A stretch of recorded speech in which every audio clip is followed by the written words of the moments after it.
Bonjour à tous, vidéo du lundi comme chaque semaine. Une vidéo par semaine. Ceux qui sont sur YouTube, n'hésitez pas à vous abonner. Et puis ceux qui sont sur Facebook, les gars, n'hésitez pas non plus à vous abonner sur la page YouTube, ça vous permettra de tout retrouver. Aujourd'hui, on est avec qui? Vincent. Salut Vincent, comment vas-tu? Salut Baptiste, ça va? Bon, que vas-tu nous présenter, Vincent? Je vous présente ma 103 SPX que j'ai transformée en 103 Racing. Et ouais, parce que Vincent est un spécialiste de transformer les phases 2 on va dire en phase 1, ou plutôt comme Peugeot aurait pu les sortir. Et à chaque fois, ça rend plutôt pas mal. Parce que moi, personnellement, les SPX phase 2, ouais, je suis pas fan non plus. On n'est pas très fan. Mais c'est une bonne base pour faire des choses. Donc, dis-nous tout, de quoi tu es parti? Alors du coup, je suis parti d'un cadre nu. Donc, tu as acheté un cadre nu, d'accord, voilà, avec le Broxylon SPX. Le Broxylon SPX, voilà. d'accord. Et du coup, j'ai racheté les pièces au fur et à mesure. Ok. Une par une, quoi. Une par une. Ok, d'accord. Donc après, paire de carter. Voilà. Donc devant, tu as mis une fourche 103 SP. SP première génération. Voilà. Qui t'a permis de mettre le garde-boue. Voilà. Ok. Les jantes sont des jantes de clip. Les jantes de 103 clips, d'accord. Donc après, on fera le tour. La selle de Racing phase 1. Voilà. Voilà. Et puis la coque chrono arrière, quoi. Ouais, coque chrono arrière. Plus les portes de caisse à outils. Voilà. D'ailleurs, on parlait de chrono, mais il cherche un bras chrono. Alors les gars, si vous avez ça, contactez Vincent. Voilà, ça serait pas mal.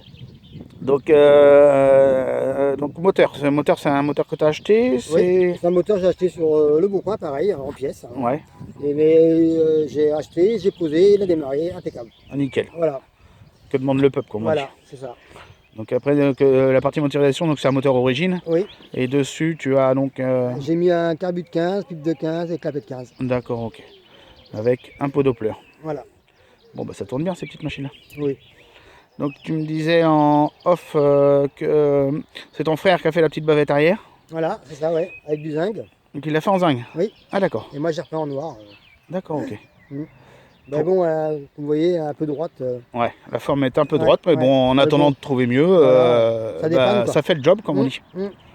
Donc après, c'est pareil, pour la bulle avant, tu as récupéré la grille, c'est une grille d'origine, hein, c'est ça que tu me disais? Oui, c'est ça, c'est une grille d'origine. Ouais. Que j'ai dû réparer un peu parce qu'elle était cassée. Elle était cassée. Sur des éléments en haut, à gauche. Donc tu as reformé, tu as fait quoi? Tu as fait une petite patte? Comment j'ai recollé les bouts que j'avais et après j'ai fait de l'enduit carrosserie dessus. Ouais. Et puis imprimé d'accrochage avant. D'accord. Et après j'ai fait mon enduit et puis poncer, refait, poncer, refait. Jusqu'à temps que tu aies un beau résultat, quoi. Voilà, un peu au plus près, quoi.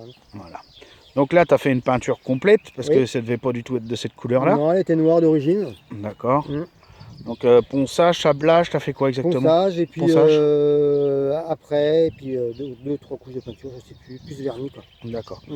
Donc pour ceux qui seraient éventuellement intéressés, quel râle tu as utilisé pour la peinture rouge? 3020 il me semble. 3020, ouais. D'accord. À confirmer, si c'est pas ça, on vous le dira dans les commentaires. Tu as rajouté des petites poignées domino? Oui. Rouge? Oui. T'as acheté, c'est de la reproduction, ça?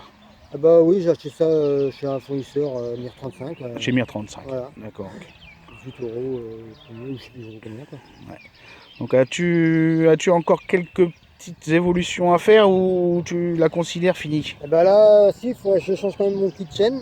Ouais, tu vas changer ton kitchen. Un kitchen qui était un peu trafiqué, on va dire. Ouais, c'est un kitchen rafistolé. Voilà. Je disais quoi d'autre aussi? Les pneus, je n'ai pas fait les pneus encore. Ouais, donc une paire de pneus. Voilà. Tu vas partir sur quoi?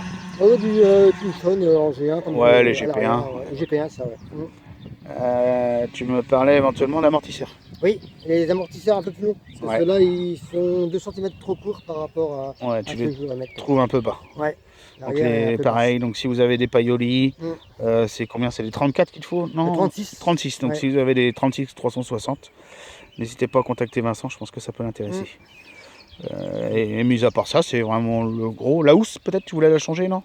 Oui, la housse de barre, je vais la changer aussi parce que j'ai acheté comme ça, mais bon, elle est un peu vieille quand même. Ouais, et puis bon, vu que tu as refait une belle machine, autant aller au bout. Bon, je vais vous faire le tour et puis Vincent va nous la démarrer. Tu vois quelque chose à rajouter peut-être? Je sais pas, non? Non. Je pense qu'on a fait le tour un peu de ce que tu avais fait dessus. Si le kit autocollant, tu l'as pris où? Sur eBay? eBay, ouais. eBay.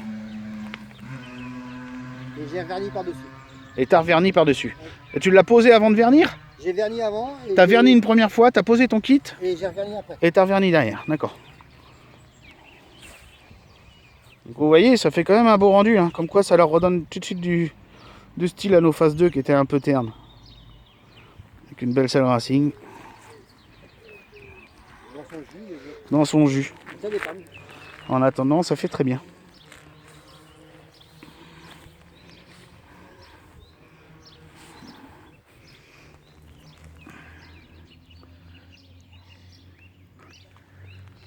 Allez.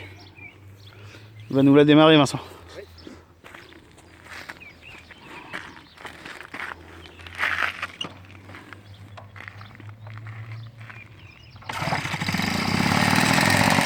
Elle tourne nickel. Ah oui, je vais. Au quart de tour.